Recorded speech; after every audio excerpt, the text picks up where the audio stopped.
Les gars, je vais vous dire honnêtement, c'est la plus grande demi-finale de Ligue des Champions.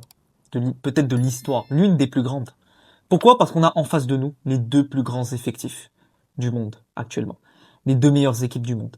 Le Bayern face au PSG. On a eu un match aller extraordinaire, à rebondissement. Ce 5-4, je m'en souviendrai toute ma vie, franchement. Où c'était un match de boxe. Les deux équipes se battaient des deux côtés. C'était limite impossible de contenir une équipe. C'est impossible dans ce genre de match de contenir ce genre d'équipe. Et on aura droit à un match retour, à un round 2 de ce match de boxe. Voilà, tout d'abord, j'espère que vous allez tous très bien, que vous avez passé un excellent début de semaine. Prenez soin de vous, j'espère que vous allez bien. N'hésitez pas à liker, commenter, partager, vous abonner surtout. Abonnez-vous, likez cette vidéo. Ça m'envoie énormément de force. Ça peut vous paraître banal, mais ça m'envoie énormément de force pour continuer les vidéos à venir. Donc voilà, n'hésitez pas à le faire, ça m'envoie énormément de force les amis. On va discuter de ce match, de ce match retour, de cette double confrontation un petit peu exceptionnelle. Bayern PSG, match retour à l'Allianz Arena, sans Hakimi. Parce que ça aussi c'est le point qu'on doit aborder dès le début, c'est cette blessure de Achraf Hakimi, qui n'est pas une petite blessure, qui n'est pas un petit manque, qui n'est pas une petite absence. Tu retires quand même un joueur du collectif qui a apporté plus que ce qu'un latéral devrait apporter. C'est un joueur hors du commun. Voilà, on connaît Hakimi, comment ça marche, mais dans le PSG de Luis Enrique, c'est un joueur qui fait office de deuxième milieu de milieu de terrain en plus, d'attaquant. Il est multi-rôle en fait, multifonctionnel. Ce mec peut être au milieu de terrain, peut être en attaque, et le fait de le perdre, déjà tu retires un excellent latéral qui peut apporter beaucoup offensivement donc devant, et tu retires une pièce maîtresse du milieu, parce que c'est un joueur quand il remonte au milieu, il permet au milieu de terrain tout simplement de s'épanouir un peu plus, de s'élargir un peu plus et de récupérer des ballons ou d'amener des ballons vers l'avant beaucoup plus rapidement. L'absence de Achraf Hakimi va se faire sentir. Cette blessure aux ischio-jambiers, apparemment déchirure aux ischios. Voilà, j'espère que tout ira bien pour lui. Voilà, Coupe du Monde avec le Maroc, j'espère que tout se passera bien. Mais on a en face de nous un homme qui est Luis Enrique, qui est un entraîneur hors du commun, qui est un entraîneur qui est capable, qui l'a prouvé sur les 2 dernières années, qu'il est capable de retourner des situations. Il est capable de concocter une nouvelle chose, une nouvelle recette, de s'adapter. C'est un entraîneur qui sait d'adapter.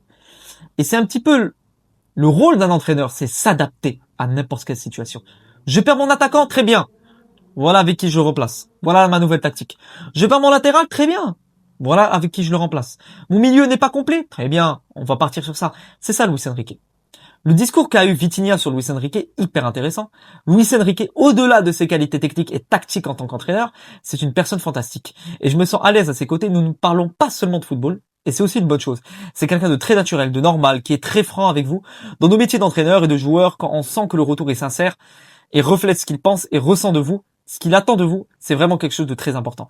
Quand on a un entraîneur qui non seulement obtient des résultats, mais vous convainc aussi de suivre sa philosophie de jeu, par sa façon de travailler au quotidien, par la façon dont nous nous entraînons ensemble, jour après jour, il est très peu probable qu'on ne l'apprécie pas. C'est un entraîneur hors du commun qui sait rassembler, qui sait modifier sa tactique, qui sait adapter et se camoufler un petit peu en rôle caméléon par rapport aux autres équipes. Et ce match-là, ce PSG Bayern qu'on aura là, au match retour, déjà ce qu'on a vu au match aller, beaucoup de gens ont critiqué le match aller, beaucoup de gens se sont dit ouais mais une équipe comme ça, les deux défenses, ils se font ouvrir. Sauf qu'il faut savoir quelque chose les amis, c'est que ce genre d'équipe, c'est impossible de contenir l'équipe adverse qui fait partie du top 2 européen, de les contenir. Alors oui, vous allez me dire, oui, le PSG était à 5-2, d'ailleurs on va revenir sur ça. Le PSG menait très clairement 5-2 face au Bayern au match aller, et à ce moment-là, je m'étais fait la réflexion, pourquoi ils ne ferment pas? Parce qu'ils ne veulent pas trahir leur philosophie de jeu, continuer à attaquer. Et s'ils avaient mis le 6e, est-ce qu'on aurait quand même dit, ah, s'ils n'avaient pas fermé? C'est là où on va loin. Évidemment que moi, à mon avis, ils auraient dû fermer, plutôt pas fermer, mais ralentir un petit peu le jeu, essayer de couvrir un petit peu derrière pour conserver le 5-2, parce qu'à 5-2, t'as 3 buts d'avance à l'Alliance, c'est totalement différent. Mais Luis Enrique, c'est pas ça. Luis Enrique est un entraîneur qui veut prouver, qui veut jouer, qui n'est pas là à trahir sa philosophie de jeu. D'ailleurs, on l'a vu. Il l'a dit en conférence de presse, je n'ai jamais vu une telle intensité physique. On méritait de gagner, on méritait de faire match nul et on méritait également de perdre. C'était un match fantastique. Cette dernière phrase, elle veut tout dire. Tu méritais de gagner, de faire match nul et de perdre. Ça montre tout simplement que c'est un match, certes, niveau européen avec les 2 meilleures équipes du monde, mais au niveau du résultat, complètement aléatoire, complètement imprévisible. Une équipe peut écraser l'autre. Comme il peut y avoir un match sec, un partout. Comme il peut y avoir une pluie de buts, ce qu'on a eu lors du match aller. Mais évidemment que 2 grosses équipes, ça ne veut pas forcément dire que qu'une des deux ne va pas se faire marcher dessus. Le Bayern était à 2 doigts de se faire marcher dessus, 5-2. C'est là où je vous dis que le risque à prendre en jouant ce genre d'équipe, c'est de se faire marcher dessus, malgré que tu sois une des meilleures équipes du monde. Alors le PSG qui a fait match nul face à Lorient, j'ai vu beaucoup critiquer ce match, dire ouais mais le PSG, très inquiétant, je vois la presse française, les médias français, l'équipe entre autres. Les gars, c'est pas ce genre de match qui va quand même, c'est pas ça qui va juger tout simplement le niveau physique mental que va donner le Paris Saint-Germain face au Bayern au match retour. Ce match-là est un match de gestion, ce match-là est un but, c'est que Luis Enrique a fait reposer la majorité, si ce n'est la totalité de son effectif. Faire jouer Mbaye, Doué, Barcola, mettre sur le banc des joueurs comme Marquinhos, comme Visca Kvaratskhelia, comme Ousmane Dembélé. Tu fais reposer pas mal de joueurs, Vitinha, Nuno Mendes, Safonov également. Tu donnes l'opportunité à certains jeunes comme Dro de briller, Lee. Tu donnes également des opportunités pour d'autres gardiens comme Marine qui a fait un plutôt bon match. C'est ça en fait Luis Enrique, c'est donner l'opportunité premièrement, mais également de donner des opportunités tout en donnant de la fraîcheur à son équipe. Ça, il y a beaucoup de gens qui l'ont pas compris. Le PSG au classement de Ligue 1, mais ils sont premiers à 6 points d'avance. À quelques journées de la fin. Ils sont largement loin, très à l'aise pour remporter ce titre de Ligue 1, mais ils vont pas donner leur maximum pour aller battre Lorient au Parc des Princes. Ils ont un match retour, ils doivent faire souffler, parce que c'est ça l'objectif de leur saison. S'ils perdent la Ligue des Champions, ils n'auront gagné que la Ligue 1 en titre majeur cette saison. Ils ont perdu la Coupe de France, ils ont perdu la Ligue des Champions. C'est pour ça qu'ils vont tout miser sur cette LDC. Et c'est un Paris Saint-Germain qui part avec des certitudes, qui part avec un niveau mental beaucoup plus élevé que la saison passée, parce qu'ils ont de l'expérience, parce qu'ils ont connu cette ambiance-là, ce mental-là, cette adrénaline de Ligue des Champions, et t'as en face de toi une équipe, on va dire honnêtement, exceptionnelle. Je vais vous donner ma compo par la suite concernant ce PSG. Hakimi va être absent. Voilà. Zahir Emery devrait être replacé en tant que latéral et il devrait y avoir une titularisation de Fabian Ruiz. C'est ce qu'on a vu dans les jours qui ont précédé.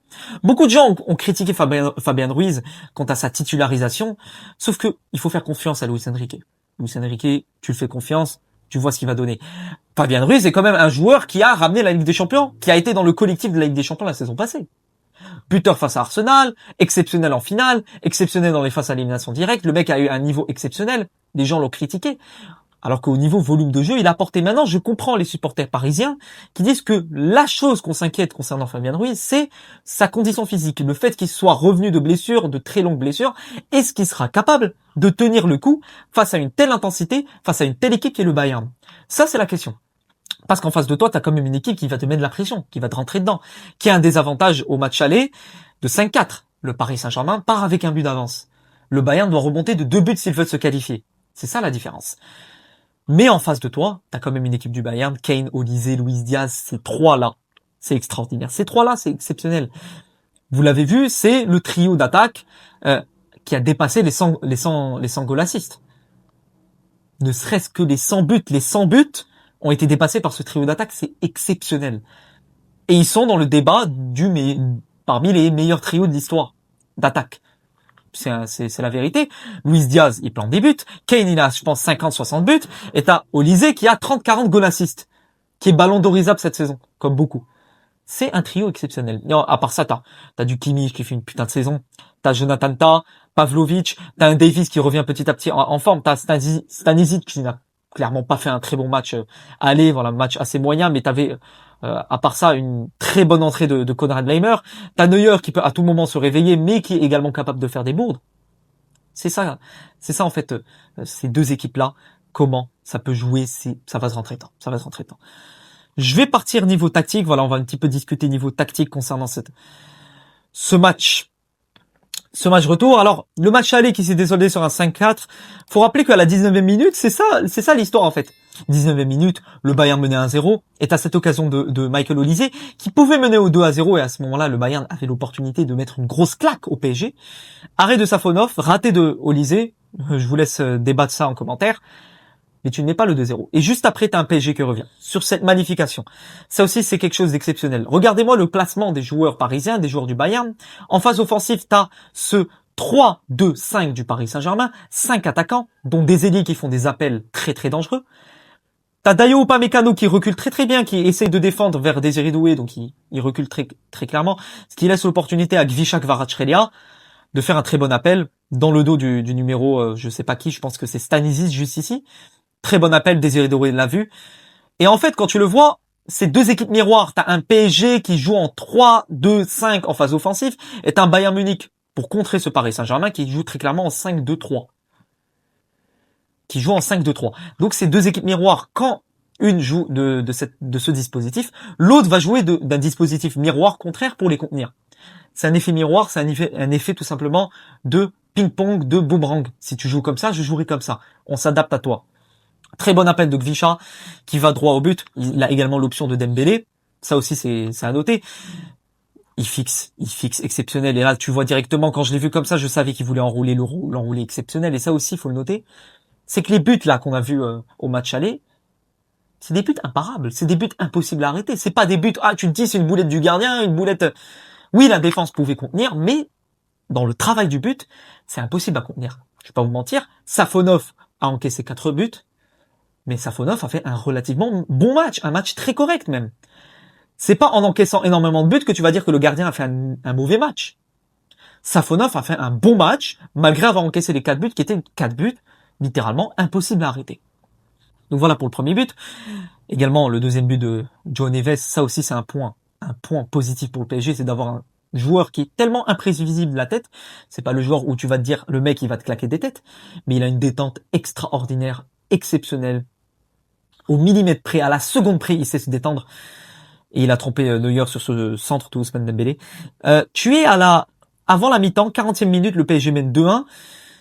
Quand je vois ça, je vois l'alignement, plutôt le placement des milieux de terrain du PSG, et je ne comprends pas en fait ce piercing tout simplement de Michael Olise sur cette passe qui est coupée, qui va transpercer justement l'axe du milieu de terrain du PSG. Olise va droit au but.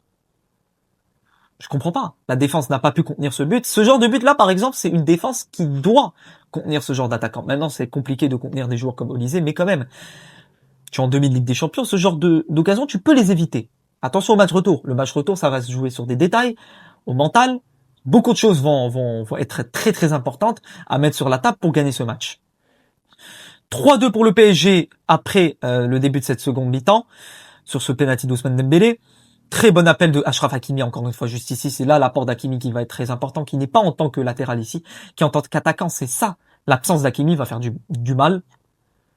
Et même si Warren Zaïre est titulaire, même si Warren peut apporter énormément de choses, déjà tu retires une pièce maîtresse du milieu qui est Warren, pour le replacer en latéral, mais au milieu de terrain, tu n'auras pas cet apport, tu n'auras pas en attaque également cet apport de Hakimi. Warren va être très bon défensivement, maintenant offensivement il n'aura pas le même apport.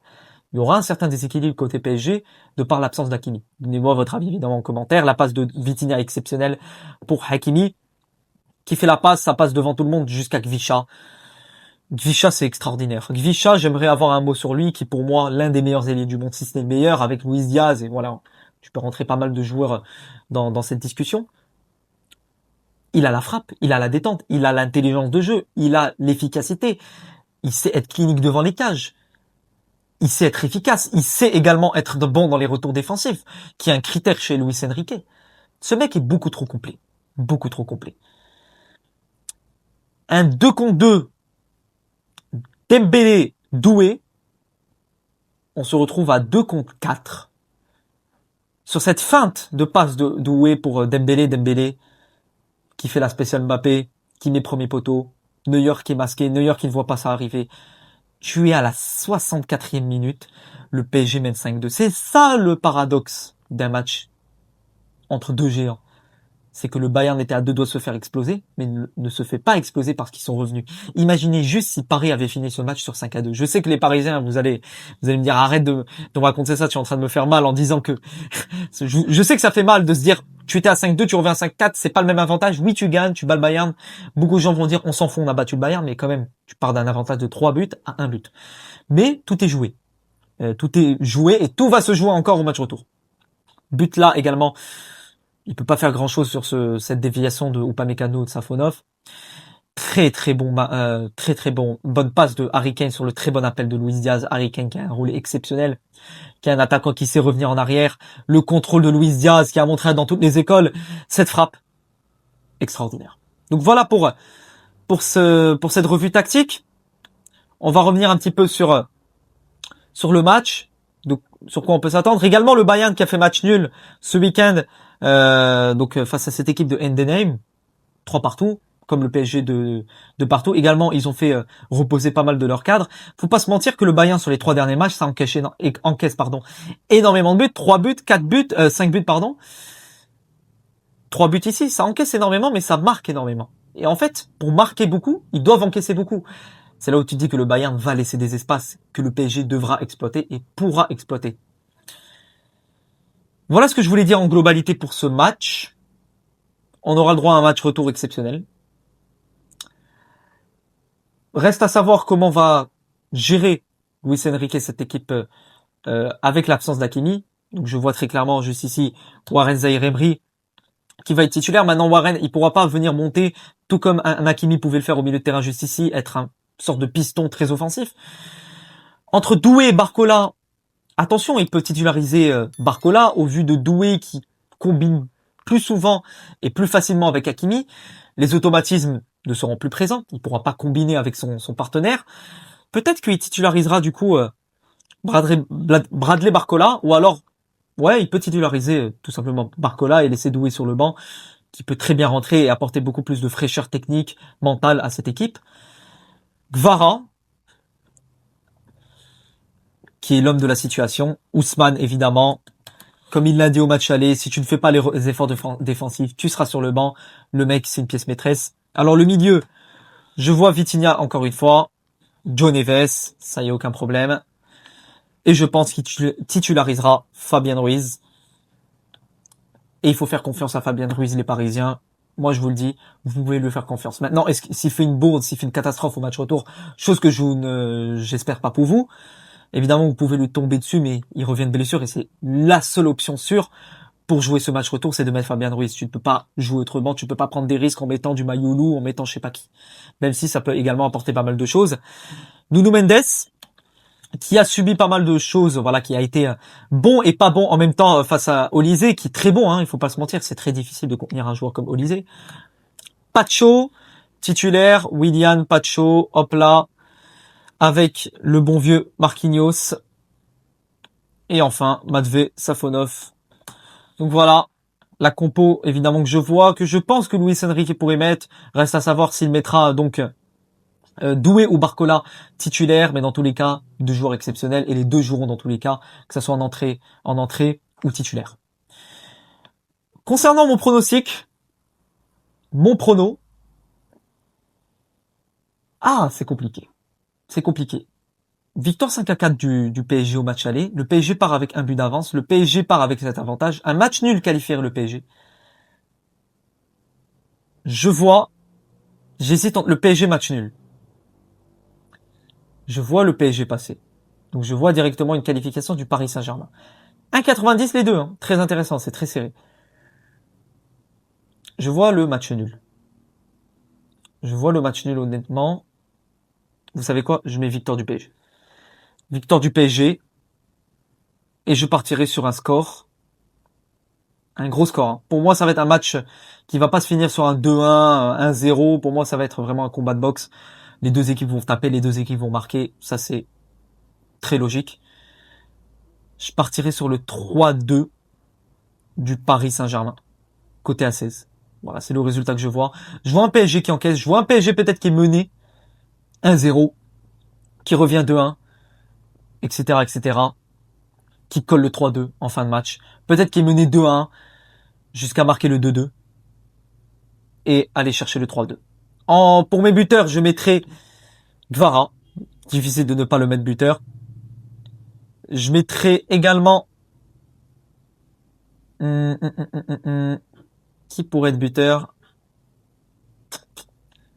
William Pacho sur corner, pourquoi pas? Et Ousmane Dembélé. Et côté Bayern, je mets Harry Kane. et le bon vieux Jamal Musiala. Je pense qu'il peut être dangereux au match retour, sachant que son match aller n'aura pas été exceptionnel. Je pense qu'il pourrait répondre présent. Donc voilà pour mon pronostic. Voilà pour ce match, les amis. N'hésitez pas à me dire ce que vous en pensez en commentaire. On va vivre vraiment un match d'exception. Le vainqueur rencontrera évidemment l'Atlético Madrid ou Arsenal se sont qui se sont laissés sur ce 1 partout, un match bien compliqué à regarder, mais voilà, quand tu vois la veille un PSG Bayern, évidemment que tu vas être déçu du match juste après, c'est très compliqué de rééditer la même chose. Arsenal Atlético, le vainqueur évidemment de PSG Bayern rencontrera soit Arsenal soit l'Atlético, ça sera dans tous les cas une très belle finale, je pense, à venir. Donc voilà les amis, pour cette vidéo, pour cet avant-match. N'hésitez pas à me donner votre prono, votre compo, ce que vous en pensez de ce match, les Parisiens. N'hésitez pas à me dire en commentaire ce que vous en pensez. Je répondrai à vos commentaires, me faire une argumentation. Voilà, de longs commentaires, il n'y a pas de souci. On peut discuter en com, ça me fait vraiment plaisir. Likez, commentez, partagez, abonnez-vous. N'oubliez pas, ça m'envoie énormément de force. À la Madrid, voilà, de mon côté, même s'il n'y a pas grand-chose à dire. Vive le football, vive la LDC et bonne chance aux deux équipes pour ce match. J'espère qu'on verra un match de foot très excitant, exceptionnel. Bonne chance aux Parisiens, voilà. Si vous allez en finale encore une fois, je pense que vous méritez. Et de toute façon, vous méritez d'aller chercher cette deuxième Ligue des Champions. Et même en cas d'élimination du Paris Saint-Germain, ils peuvent être fiers. Fiers de ce qu'ils ont montré. Fiers d'avoir accroché l'une des meilleures équipes du monde. Si ce n'est la meilleure, offensivement. Ils peuvent être fiers de leur parcours et de leurs joueurs. Tout simplement, et de leur coach. Prenez soin de vous les amis. Et à bientôt pour de nouvelles aventures. Ciao les gars.